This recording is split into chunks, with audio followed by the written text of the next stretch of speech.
And that is full time. Uzbekistan come from behind to comfortably defeat New Zealand 3-1. So much for that then. Oh dear, here goes my phone. It's Andrew. Oh dear. Hi Andrew. Shaun, what was that? Yeah, look, I know it wasn't ideal, but in my defense, I tried to give those guys an Olympic qualifying a rest, so we'd usually be stronger. Next time, can you let me arrange the friendlies? We'll try and get them at home, and I'll try and make them around teams that are near enough to us on the world rankings, and it should be a bit more winnable, and we can make our way back up them, okay? You better. I'm starting to doubt you. Yeah, no, don't worry. I'll sort this out. Don't worry. I'll turn this form around. It's okay. I'll try and do an Auckland with them. Make sure you do. Okay. 3-1. Oh, yeah.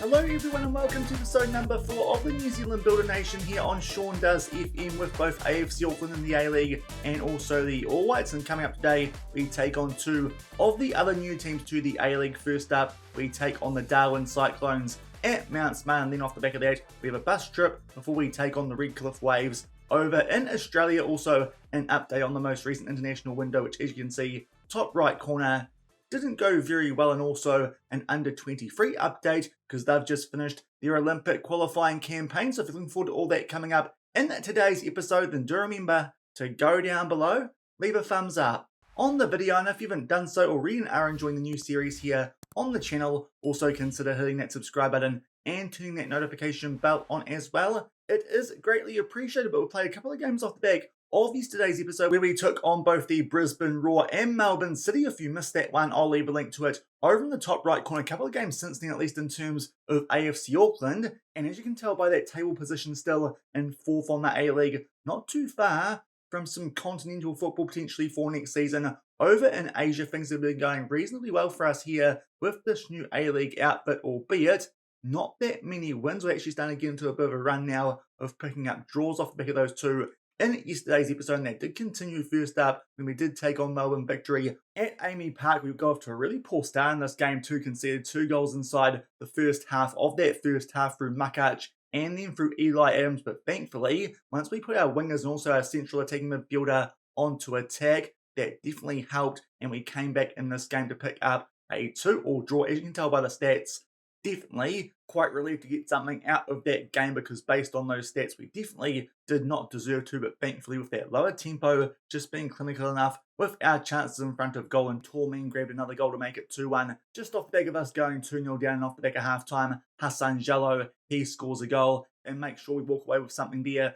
from Amy Park. So that one, pretty good result considering those stats well and truly in favour of Melbourne Victory, and also in terms of how the game went, that was one that the home team should have been winning. Off the back of that, we then picked up a win at Mount Smart 2-1 over Macarthur. Took a little while for the first goal to happen in this game, but with about 15 minutes left, Winston Reid gets on the end of a corner, puts that one away to give us a 1-0 lead, and then only a few minutes later, Bazookas here off the bench makes his way down that left-hand side, squares it somewhat with a deflection there for Stefan Malk. He picks up yet another goal and gives us a cushion lead, albeit they did make things interesting late here. Did Macarthur FC, Popovic there to De Silva, and a screamer from just outside the box with a little bit of help from the underside of the crossbar, but thankfully that was just the consolation goal, and we pick up 3 points there in front of our home fans. This one, more even game, but XG-wise, we were the better team. Thankfully, we made the most of that. And then, in our most recent game, we took on Adelaide United, a good Adelaide United team still of the likes of Nesteri Irankunda on their books.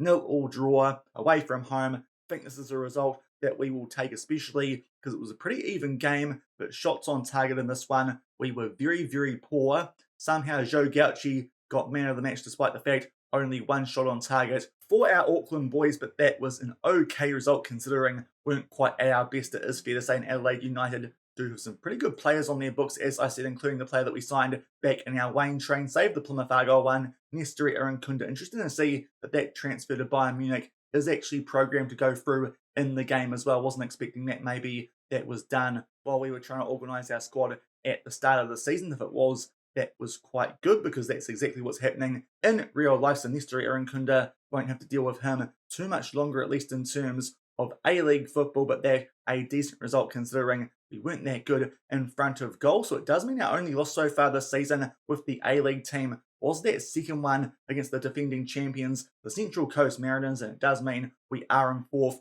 on that A-League table. A couple more wins would have been nice because it would get us right to the fight for some Asian football for next season, but currently doing a pretty good job in our first season. To be fair, the two games coming up today, very, very winnable against two of the newer teams, and all those newer teams apart from us are struggling down at the bottom of the A-League table, which is unsurprising because a quick reminder, some of those teams have not signed a full squad. The Redcliffe Waves actually have. That might make that one a bit interesting away from home, but you'd like to think we can get the job done over Darwin because they'll have a number of grayed out players. So things going very well for the AFC Auckland A-League team in its first season. The national team, though, things not going quite so well. We did just have an international window and I thought a good chance for us here to potentially pick up our first win. It didn't happen despite the fact we scored an early goal there through Chris Wood, but unfortunately off the back of that, we just collapsed there away at Uzbekistan and did suffer a 3-1 defeat. Stats-wise, actually quite an even game. Got off to a really good start, obviously, with that early goal to Chris Wood,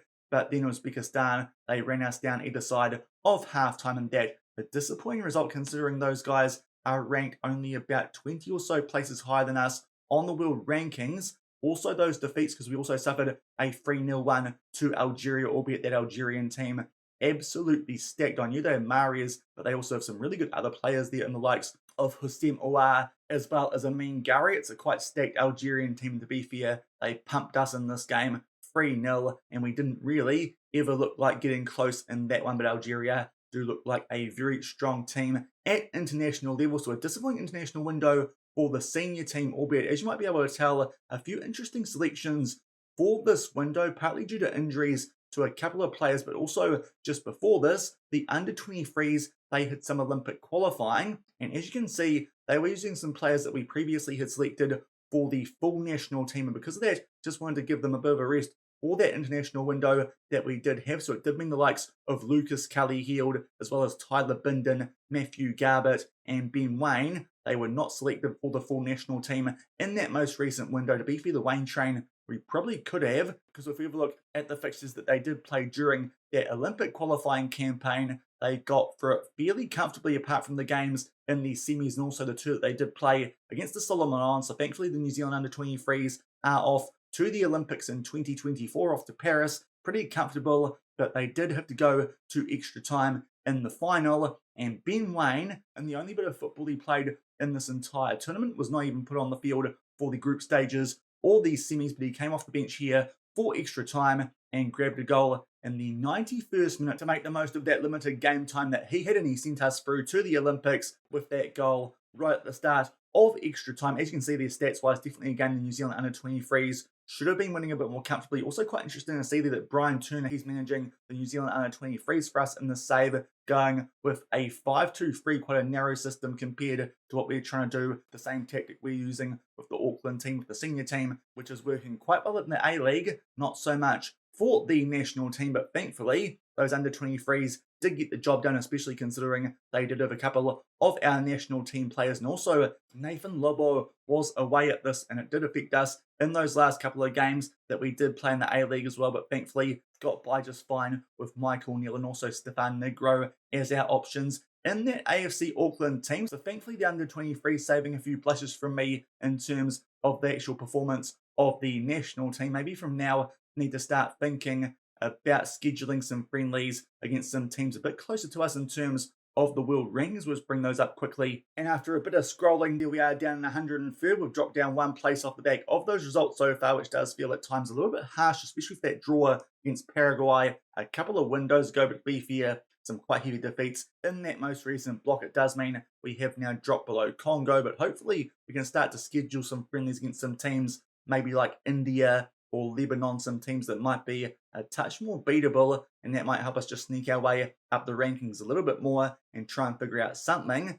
that's definitely going to work once we do get to the AFC Nations Cup, which I believe in game is in 2024. We'll just check that, and that is going to be taking place in March. That's a big tournament for us. Hopefully we can pick up a lot of wins there and make sure that we do stay the dominant force in Oceania. But for us today, the focus is back On the A-League, 2 games that, to be fair, as I said earlier, we should be winning against 2 new teams in the competition. In terms of the Darwin Cyclones, a team who will be putting out some grayed out players, and especially because 2 of the best ones that they have signed are out suspended. Sylvester Igbon suspended, also injured, 4 goals in 8 games. That's quite a big miss there for the new Darwin team. And also they're missing Harold Cummings, who looks like a decent centre-back as well. So they're actually missing a couple of their better players that they have signed. So based on that, our form, and with this one being at Mount Smart, you'd like to think this is a game that we can win, albeit we're not without injury concerns either. As you can see there over in the top rightish corner,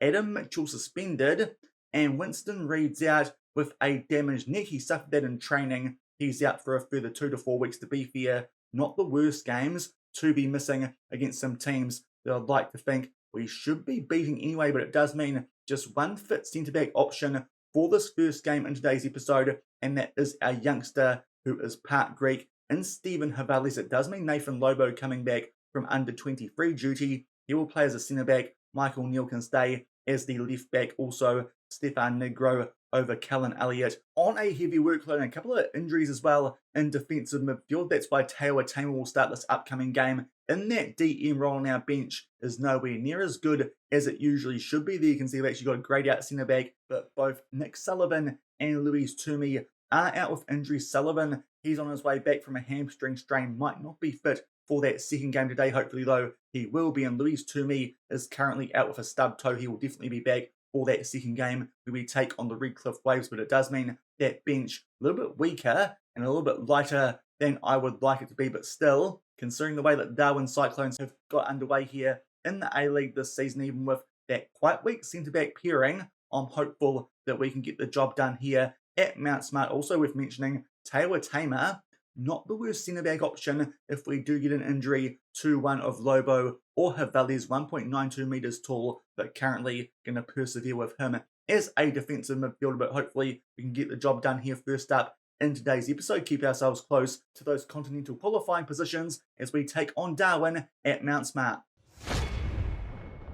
And here are the team sheets for this first game of today's episode. We ran for hours before with all those injuries, but also Jallo up top over Bazookas. He's just a bit better goal scoring at the moment. Also attribute-wise, does look the better striker. Give him a run off the back of that goal. He did score in that comeback draw against the Victory. There are the Darwin Cyclones. Does look like they've got a lot of greyed out players. Hopefully we can make the most of that and pick up 3 more points to stay 4th on the A-League. And just show the 10-minute mark, first highlight here in this game is a corner in our favour. We're in our hoops. Darwin in the full blue. A corner here. We pick out Taylor Tamer at the near post. We highlighted his height prior to this game. Of course, 1.92 metres tall does mean he gives us a good extra option from these set pieces. Also might help us out with our centre-back depth at the moment, but that is a good header. Rockets that one into the top right corner, and thankfully we're off to a flying start. We make it 1-0. And shortly off the back of that opening goal, now Darwin here try and play out from the back, but good interception there from Hassan Jallo. The Jallo shot plays that one forward to Mohamed Ihataran. He's still got that starting spot at the moment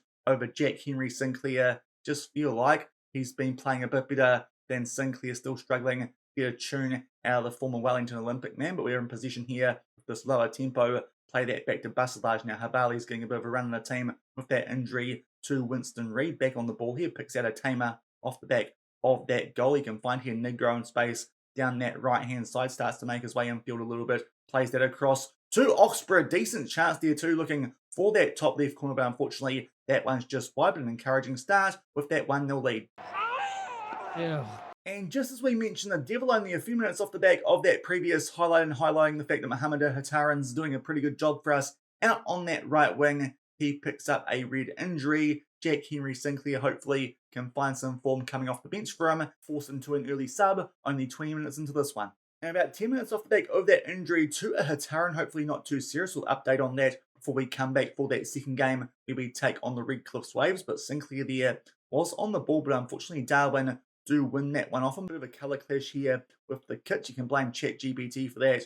I just asked what they thought the kits would be and found a website where I could make some kits nice and easily for these new teams who aren't, of course, Canberra United. Tried to model theirs off their real-life uniforms for the women's team, but Sinclair actually on the ball here. Falls back rather fortunately to Stefan Malky. Put that one away, one of our leading goal scorers so far here at AFC Auckland. That's his 4th of the season. Sinclair, thankfully, did help us there a little bit after losing the ball earlier in that highlight before I started mentioning the kick clash, but that is a good goal there. Sinclair gets on the ball here, but fortunately the tackle from Gray does find Stefan Malk, but thankfully from there just slots that one past Rue for a router. Actually can't tell if that's a T or an F, but either way, we take a 2-0 lead on the half-hour mark. And now onto the last 10 minutes of this first half, another chance for us here from a set piece. This time can't quite pick out a Tamar or Havales, but we do have the ball here on the edge of the box. The centre back plays that one back now to Negro, and he'll go all the way back here to Basilage,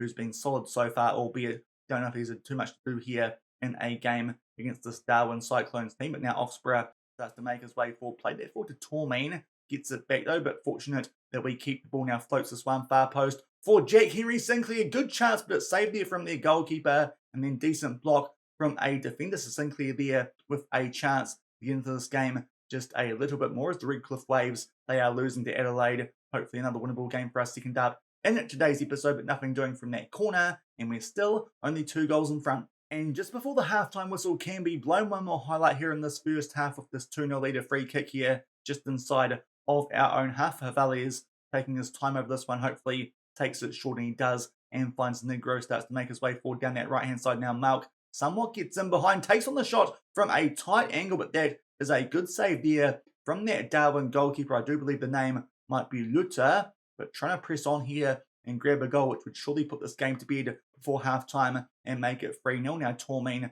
tries to cut inside from that corner, playable over the top there for Oxborough. It's a poor one. That is half-time. Just the one concern from that first half, that injury to Hitaran, but to be fair, Sinclair's actually doing a decent job since he came on for him, did somewhat help set up that second goal. Bruce Stefan Malcolm will go off to a flyer with that corner, which was put away by Taylor Tamer, so I don't think any changes needed here going into the second half. We'll keep things going and try and build on this 2-0 lead. And first highlight of the second half does come just shy of the hour mark. A throw in here it was for the Darwin Cyclones, but thankfully we do win that ball down that left-hand side, and a nice pass there to pick out Malk, and now it's a Tamer, one of the goal scorers, who finds their Sinclair down that right-hand side. Decent impact off the bench, squares that one nicely for Hassan Jallo. He'll pick up his second of the season. Sinclair now is at a decent hand in both those goals since coming off the bench. Hopefully that means we won't miss out too much if that injury to Hitaran is too serious. But good work there from Sinclair. That ball from a Tamer did think that Darwin might have a chance there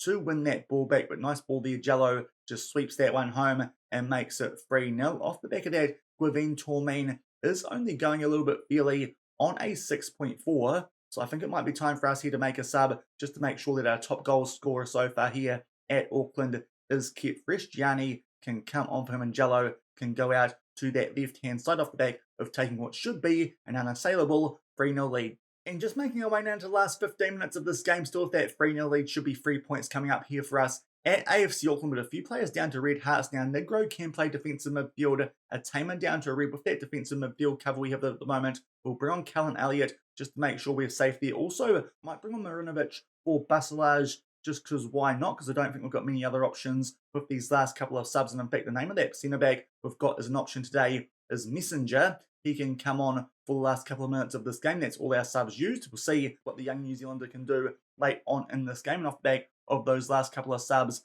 a throw-in, which we just keep the ball from. Now Havales, he'll float that one over, looking for Sinclair, but that ball a bit too much on it, and Luther can claim that one for the Darwin Cyclones. But thankfully, especially in a home game, starting to find some form here at Mount Smart, we're going to get the job done. Hopefully can do the same second up against the Redcliffe Waves. Very interesting, this tactic's doing such a good job in the A-League, not so much at international level. Maybe it says more about the quality of opposition in this league. Good tackle there from Sinclair as Darwin trying to get something going down that right-hand side of ours. And now Stefan Malk will square that one for Gianni Bazookas. He was on a bit of a goal drought going in to this game, but thankfully that will put that to an end. 4-0 with 10 minutes to go. That should wrap this one up, and Gianni Bazookas scores his second goal in the A-League for AFC Auckland. Stefan Malk makes his way down that right-hand side off the back of that good foot in there from Jack Henry Sinclair, having quite a good game coming on for Hitaran, and thankfully Bazookas scores his first goal in a couple of hours for us here at Auckland and makes it 4-0. And just making our way now into the last couple of minutes of this game, only 2 minutes of added time, but thankfully this has been a very comfortable watch, as we were hoping, despite the fact we were missing both our first choice centre backs. Thankfully Adam Mitchell will be back from suspension for that second game in today's episode, but that was a very convincing display. Pretty much everyone out there ended up on a green rating who had the time to be out there for most of that one. The only concern, that injury to Mohamed Ihataren, hopefully not too serious, but to be fair, Jack Henry Sinclair did put out a very good performance, but thankfully against a team with not quite a full squad of real players, we do get the job done there 4-0 at Mount Smart, even with one of our best players so far this season in Torming struggling on that 6.4, probably the only player who struggled out there throughout the course of that game, but that's a very good 4-0 win. Does now look like we should be a team staying in the A-League for next season, which would be nice. In our first one here at AFC Auckland, it does mean we stay in fourth, but hopefully might close that gap on the Western Sydney Wanderers once this match week does close out, but that does mean we stay in fourth on the table off the back of that 4-0 win over Darwin. So a very good win for us there first up in today's episode, albeit expected considering Darwin down near the bottom, and that one was at Mount Smart. To be fair, I'll be hoping of a similar result here as we take on the Redcliffe Waves, who are bottom of the league, albeit of course, as you saw before that first game, the only one of the new teams who have actually bothered to sign a full squad of players alongside us. And as you can see, that injury to Mohamed Ihataren was slightly serious. He's out for 6 to 12 more days with pulled ankle ligaments. So one more injury we are dealing with going into the second game of today's episode. It does mean that Jack Henry Sinclair, off the back of that good performance in that first game, will be starting on that right wing. But apart from that, coming back, Adam Mitchell and also Louis Toomey. So it does mean a little bit stronger in terms of our options for this upcoming game. But we are going to do a bus trip for this one, seeing as I did think might be the only chance we get to do one against Redcliffe, because they're not very good 3 points from their first 10 games. So a bus trip here as we make our way to Moreton Daily Stadium.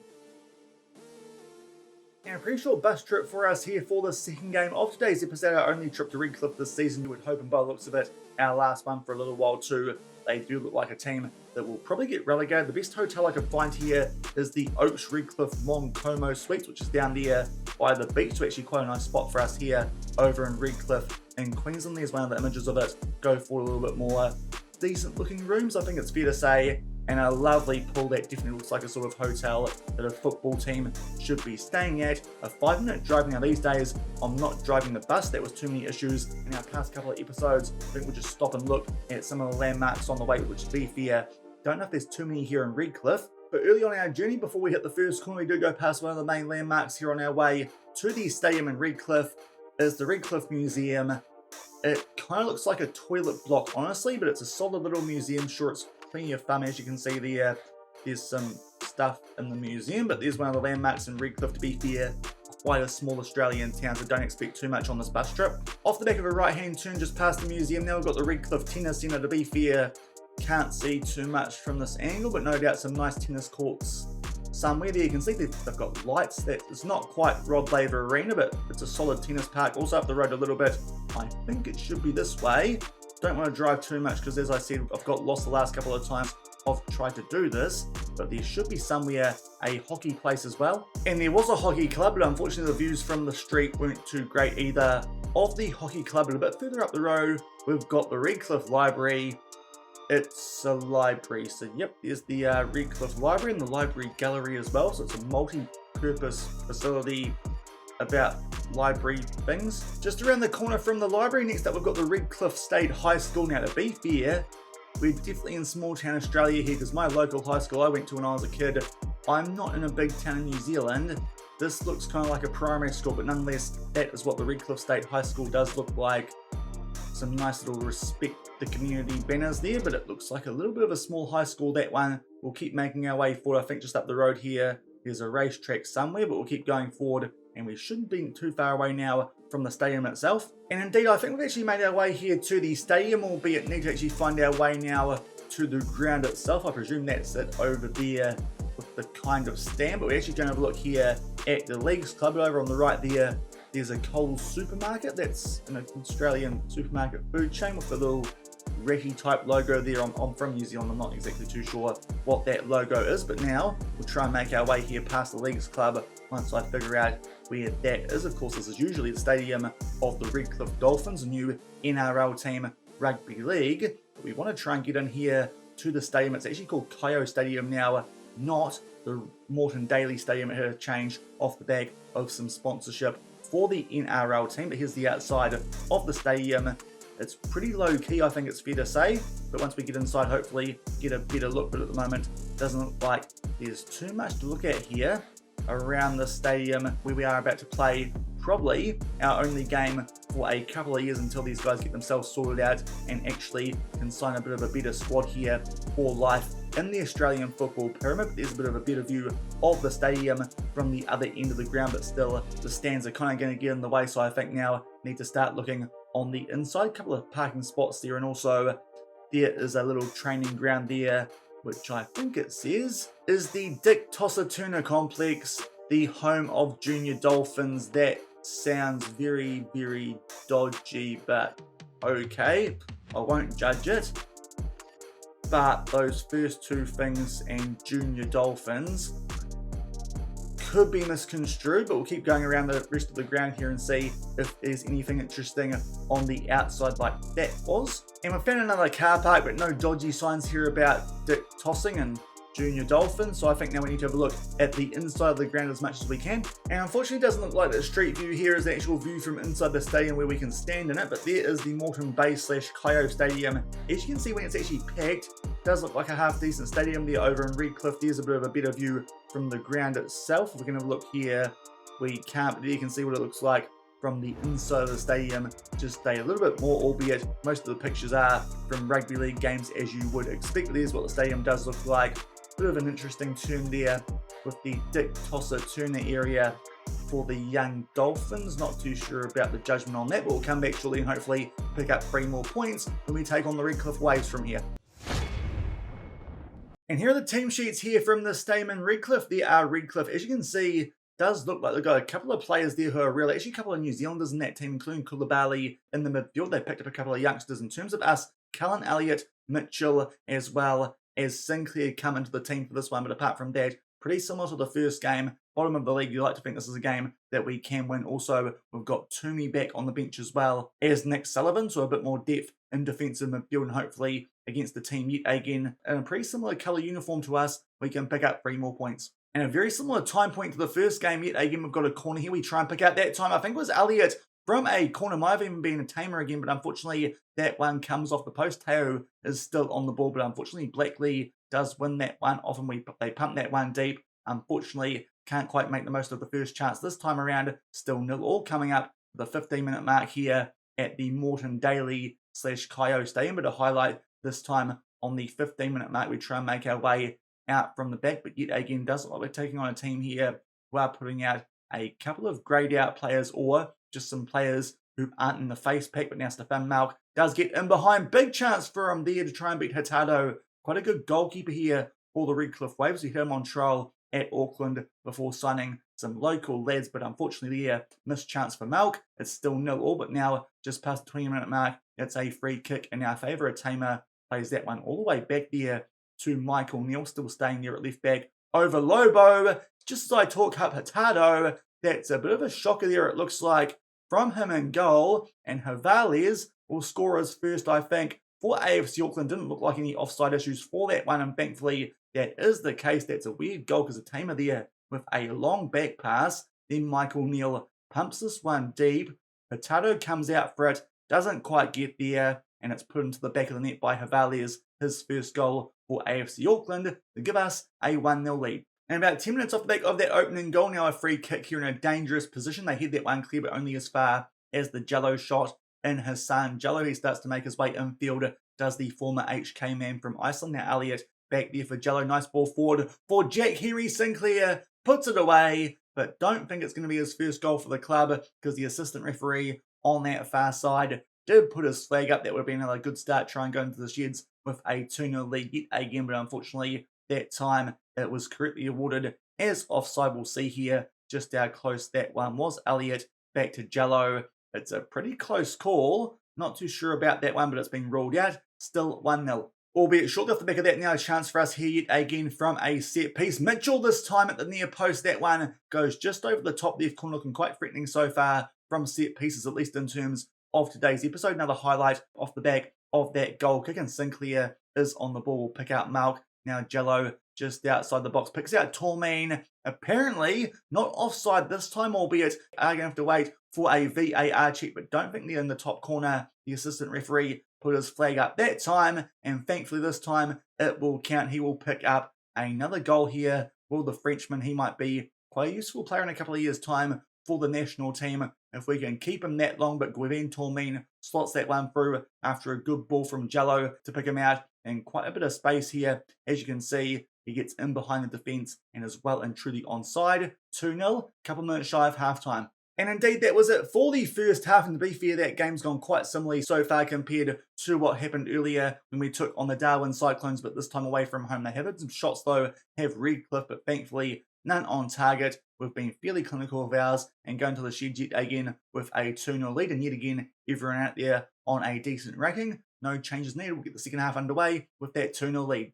And very early on in the second half here, we do have Teo Atema, who's just picked up an orange injury. We're going to play things safe here, I think. So we're going to take him off. Louise Toomey, coming back from injury, is on a bit more of a full green heart than Sullivan, so he can come on in that defensive midfield role. And also, we might take off here Elliott for Negro on that 6.4. So a couple of early changes in the second half, but still at 2-0 in front. And just making our way now past the hour mark, a free kick in our favour going far post. Looking there for Toomey, but this time Hurtado, he gets there and claims that off the back of that big error, which did lead to that first goal, which was scored by our centre-back in Stephen Havales. Thankfully, these games are actually quite nice ones for someone like Winston Reid to be missing. Hopefully, he'll be back for some big ones in tomorrow's episode, but Guevin Tormain will put himself on a hat-trick, a 7th goal of the season. That one, the assist goes to Toomey, but to be fair, I think he had quite a bit of work to do off the back of that. So Toomey coming off the bench will pick up an assist, but that was from a long way out, that assist. Tormain just turns his man there on that left-hand side, inside out, and just slots that one past Hurtado. Bit of help from the post, but puts it away and gives us a 3-0 lead just past the hour mark. And very short off the back of that goal, which was scored to Tormain, now we're down the other end here for a set piece to Redcliffe. To be fair, I think this might be the first attack we've seen from an opposition team so far in today's episode. Koulibaly, the New Zealander, plays that one back to Mohamed. Big touch on that one as it finds its way into the back of the net, and Stefan Negro will score an own goal. So not too sure if we should have brought him on in place of Callan Elliott in the end, but Elliott was on a poor rating, but Redcliffe do score against us. Hopefully no signs here of a comeback. That's a bit of an unfortunate one. Basilage, to be fair, might not have got onto the end of that shot from Mohamed either way, but they make it 3-1 with just over 20 minutes left. And just into the last 15 minutes of this game, and Redcliffe here finding a bit of a late surge in this one. They've got a corner here in their favour, and again they go to the edge of the box, and now it's Morris there with a chance. That's a big one as well. Found himself in a lot of space, but thankfully that one goes just over the bar. But it might be time for us here to make some changes. A couple of players now are dropping down to red hearts. Michael Neal,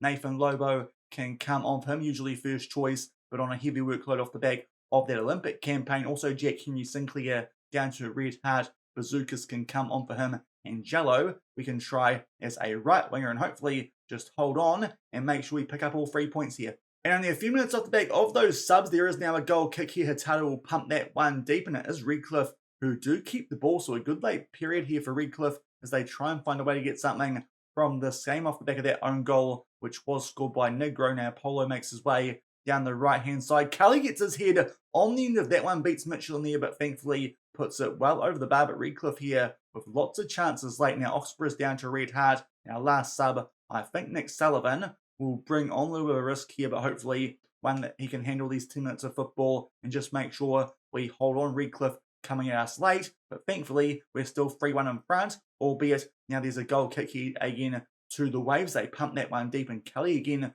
wins that in the air, but thankfully it finds its way back to Basilage coming out to the edge of the box. Hopefully now we can just settle things down and make sure this does not get to a 1-goal difference. Otherwise, this could be a bit of a bottle job. Now Goodwin there wins that one off of Toomey, but thankfully that shot goes over the bar. Nearly a big giveaway there for them to make it 3-2, but thankfully just off target. We still hold our 2-goal advantage. Now a free kick here as we make our way into the last 5 minutes of this game, but certainly we have an iffy ending for us in this one. And again, poor pass here, and Koulibaly makes his way forward down that left-hand side, does the young New Zealander, but thankfully we win that ball back and now try and do something somewhat on the counter-attack. Jello back in there for Mal, makes his way forward centrally, eventually picks out Lobo, and a ton of space down that left-hand side. Toomey back there for Sullivan. Goes backwards to Adam Mitchell. Solid performance from him first up from that suspension. Now Negro makes his way forward just inside the byline. Back to Sullivan. He'll square that nicely for Toomey. Great finish from him. He'll grab a goal to go alongside his assist for that Tormeen goal in the second half. And that will wrap this one up off the back of a bit of an iffy period for us there in those last 15 minutes or so. But thankfully, Toomey, he puts that one away nicely from just outside the box. Good curving effort there to beat Hurtado. That makes it 4-1. That should be all she wrote. And 3 more points against the team bottom of the league. Albeit off the back of that now, Redcliffe with a chance to try and hit us on the counter-attack as we hit the ball there on the edge of the box. Goodwin was in behind Basilage there. Very iffy clearance, but thankfully they missed that one and they were offside anyway, so it wouldn't have counted. But certainly Redcliffe here late on, giving us something to think about. Maybe they'll be a bit more of a threat off the back of one more transfer window when they can strengthen up their squad even further. I do think that will help out these other teams who are new to the competition. But thankfully, good first half, made the most of that dominance, and from there, we just did enough to hold on. Tormeen with a double either side of halftime. They grabbed one back for a Negro own goal, but to be fair, off the back of that, had some big chances to make it 3-2 or even 3-3. But thankfully, Louis Toomey, with only a couple of minutes left in the game, sealed the result. We pick up a 4-1 win. We'll just see what that does to the table at the moment. Starting to find some really good form here at AFC Auckland so far. Just that one loss this season. And it does see us, for now, move into a continental qualification spot for Asia next season. Might be an early chance for us to see if we can actually get into Asian football with this Auckland team, considering we are based in New Zealand. But another good win for us there, albeit against bottom of the table. 4-1 over Redcliffe.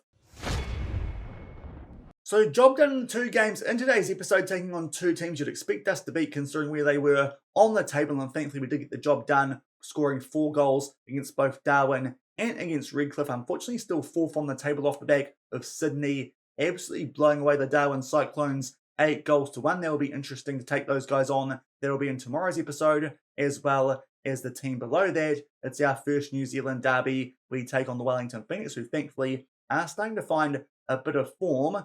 Still not that far away, though, from being in one of those relegation playoff spots where hopefully they won't end up. But at the moment, it does look like we might be the best team in New Zealand. We'll see how that does stack up for tomorrow's episode. Also, Melbourne City and Western United, they did draw in the Sunday game, but thankfully 2 wins from 2 there off the back of some pretty average performances with the national team. Hopefully can find a way to improve those soon, but AFC Auckland going very well. Hopefully that will translate over to the national team sooner rather than later. But if you enjoyed today's episode, then do remember to go down below, leave a thumbs up on the video, and if you haven't done so already and are enjoying the new series here on the channel, also consider hitting that subscribe button and turning that notification bell on as well. As I said, tomorrow 2 big games. First up, top of the table, we take on Sydney FC at home, and then it's a bus trip in Wellington, our first New Zealand derby. We take on the Phoenix prior to an international break. I might see if we can schedule some friendlies then against some teams a bit more beatable for the All Whites. But A-League tomorrow, Sydney FC and the Phoenix in our first New Zealand derby. So until then, thank you very much for watching. Keep on keeping on, and I'll see you then. Cheers.